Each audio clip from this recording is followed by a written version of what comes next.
Welcome back this afternoon. Do you ever wonder how much the old items in your home are worth today? Well, you might be richer than you think. Joining us today is Marsha Bemko. She's the executive producer of the popular PBS series Antiques Roadshow, which is filming in Austin tomorrow.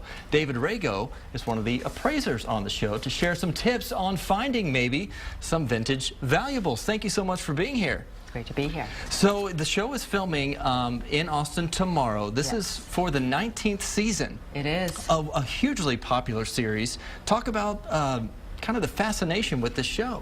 You know, I think we got a little something for everybody. So we have antiques junkies who just want to know and know what David knows, and that's you learn one great object at a time. Yeah. We love watching other people have great disappointments and great surprises. Yeah. And frankly, it's a smart show. You can't watch a season of Roadshow without learning when the Civil War happened. And I think people like smart reality TV. We know about between 8 and 9 million people a week like it. So certainly a huge audience for it.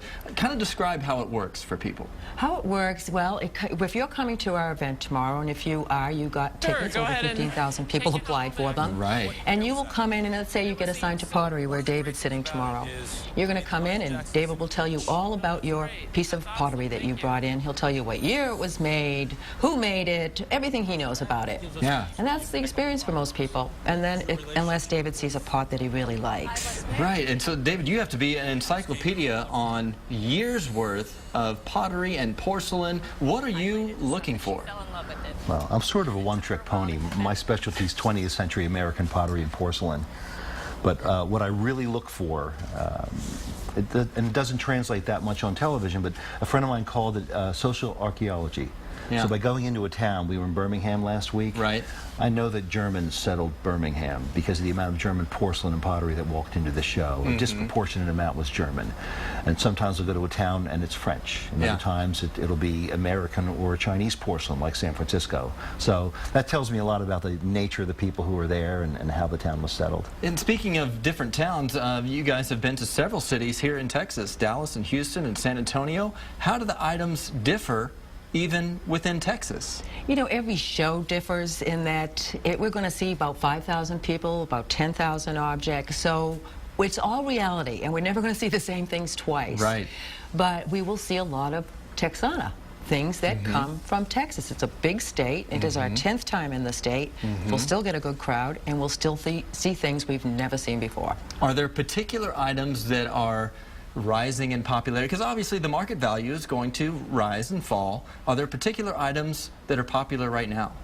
I know from my observation, I'm seeing the Chinese market is really on fire.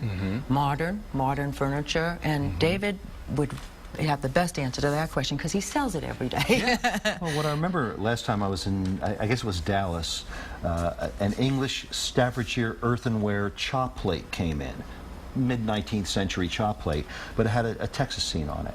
And because it had a Texas scene and it was in Texas, it was worth a lot more money here than any place else. So there is a local interest to some of the things we find. Even if they're not made here, they gravitate to certain states. And Texana, would you call it? Texana? Texana, yeah. Texana is big in Texas. That's right. Wonderful. And so this, the filming is tomorrow at the Austin Convention Center. You mentioned over 5,000 ticket applications.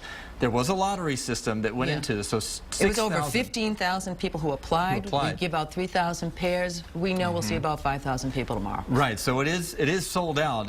But if you're wondering at home, you're rummaging through your stuff, what are some tips that you have for people that are maybe thinking that maybe they have a hidden treasure out there? When it comes to value, it always equates to rarity.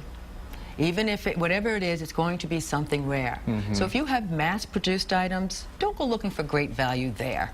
Yeah, I think that generally look for go uniqueness. for a unique, something that's a little different, and it's not always just old stuff. Like David's saying, mid-century modern, you're talking 1950s even, 1960s. Right. So it's about uniqueness and things with a good line. Things that were made when they were made that were good are still good. It is so fascinating. Wish you the best of luck with the show. Again, this will air for the 2015 season. So congratulations on all the success. The Antiques Roadshow, again, it's going on at the Austin Convention Center tomorrow. Completely sold out, but who knows, you may have a hidden treasure in your home. Thank you so much for joining us today. Thank you. Thank you. All right, we'll be right back.